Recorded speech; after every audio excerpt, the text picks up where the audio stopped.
Hello, basketball fans! I'm DC Hewitt. This is Fantasy Basketball Analyzer, and I am legitimately on hold with customer service right now.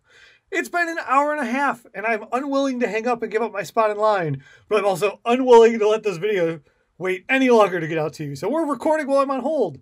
If you see the headphones disappear, that means customer service finally answered.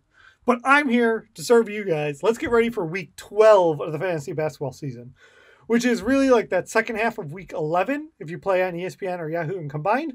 But like I've heard out there from regular friends of the show, Keith and stuff, that on the Sleeper app and stuff, they're not all combined. So we call it week 12. It's going to be week 12 of the NBA season. And let's talk about what we're looking at after All-Star break. Taking a look at the pace and the defense right here, it's the teams we pretty much expect. Got those guys in the top 5. And then Charlotte cracked in above that 108 that I keep talking about as my thing of like tasty matchups there. Brooklyn's trying to work their way out of there. But it's generally teams we'd expect, especially in those top 5. Bottom 5, similar things like New York, Lakers, Phoenix, Utah, Miami. All these teams down there means Miami snuck in. San Antonio's just outside it, which I really think is more about their second unit. But I'm kind of glad they're staying a little over bottom 5 because I've seen them get plenty of like high scoring games, like high over-unders, depending on if they go. Their pace is all right at a 101. So it's not necessarily a total stay away situation. Let's take this and apply it over to week 12. Bringing up the schedule grid, the first thing that should jump out at you for week 12 is the Lakers there with only one game. They play Indy. It makes the Lakers pretty much unplayable. If you want to roll out LeBron, I can't blame you. But there's a good chance one game of LeBron could still get beat by 3 games of someone else on your team. If you're in a weekly locks league, obviously I'm talking about, you're going to have to take a strong look at that. I mean, last week you thought you got 2 games with LeBron, and then he sat against Sacramento. You only got 1 game. Take a look at that.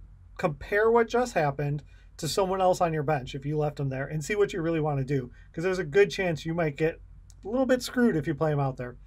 Otherwise, all the rest of the teams have 2 or 3 games. 14 teams have 2 games, which means just, half the league has 3 games. So you have an advantage with 3 games, but there's not really like select pockets for you to attack. This is assuming you can adjust your schedule in the combined week. If we look at like the strength of schedule and what we're looking for here, the team that jumps out, I highlighted, is Minnesota. They get to play Pelicans and Portland twice. Those are all stacked up at the top of our strength of schedule of who we want to attack. So you should be pretty happy about that matchup for Minnesota. If you've got any ancillary characters, you want to roll them out. They look like some good matchups, plenty of minutes.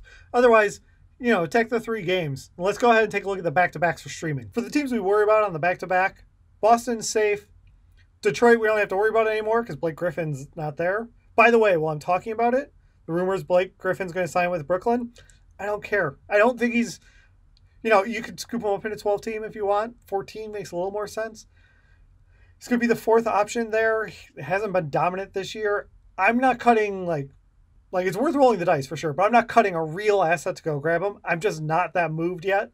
Plus, he hasn't even signed. So we're all going off the rumors that are probably true. They did come from Shams. Anyway, back to it. Houston does have a back-to-back, so you might lose a game there on the 3-game week, depending on who you're playing. Eric Gordon, John Wall. Clippers don't, but they kind of do with the Pelicans there. If you look at the end of the week, rolling into next week, they do have a back-to-back there, so you might see some rest. Assuming the players are playing, we got screwed with Kawhi and PG resting before the All-Star break with, PG's dizziness right before game locks. Sorry if you got screwed on DFS for that. Working our way back through there. And then Washington down at the bottom. They got a 3-game week, which you like this week, but they do have a back-to-back, so there's a good chance Westbrook's going to be sitting there. Let's take it over and look at streaming. As we take a look at the streaming schedule, notice I finally got off hold. Woo! Anyway, if you'll look at the game chart on the bottom here, Wednesday, 2 games. Thursday, 11, 7, 8, 9, right? So 11 on Thursday, it's going to be pretty hard to stream in your daily change leagues. That's where you're going to have some people sitting on the bench. Otherwise, the others are all kind of doable, but the big gets are the 2-day game on Wednesday and then Friday. So I went ahead and highlighted the teams that have all of those matchups, right? And so Washington really stood out because they play on the lowest volume days for all 3 of their games.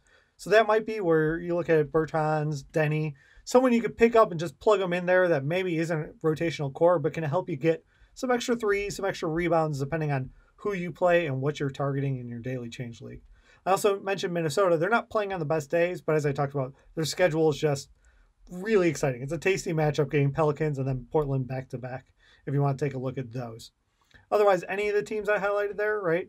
Memphis, maybe there's Melton out there or something like that that you could take a look at, San Antonio, where you can be sure to plug some teams in, get some extra games, get yourself that edge.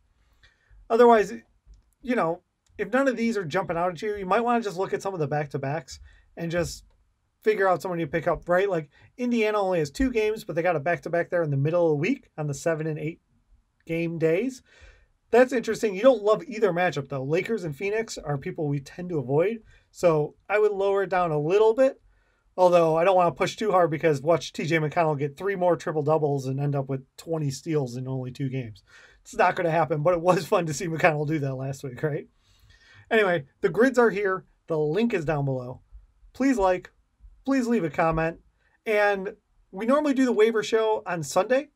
I'm thinking I still will because that's our schedule, but I don't know if it's strange because we're on All-Star break. Maybe we should just all take a day of rest here and I come at you a little bit later in the week, closer to the thing.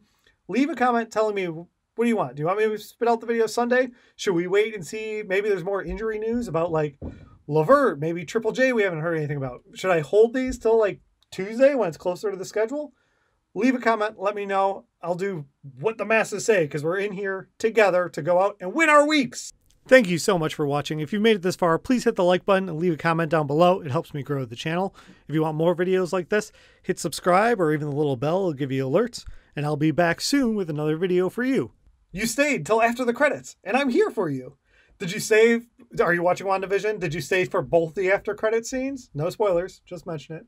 Anyway, I wore the shirt again because I love it. But also, on Twitter, there's a big deal about Rudy Gobert wore an NBA Jam shirt. It's probably on this side of me. And it's pretty cool. People are liking it. Unfortunately, like that guy on the left, you know, probably not a guy I really want to wear on my shirt anymore. So my shirt's cooler. But I thought, hey, me and Gobert got 2 things in common. We wear NBA Jam shirts. We got a French last name. And that's about it. Because height, skill, basketball ability, we diverge pretty greatly after those 2 things. Thanks for watching. See you guys soon.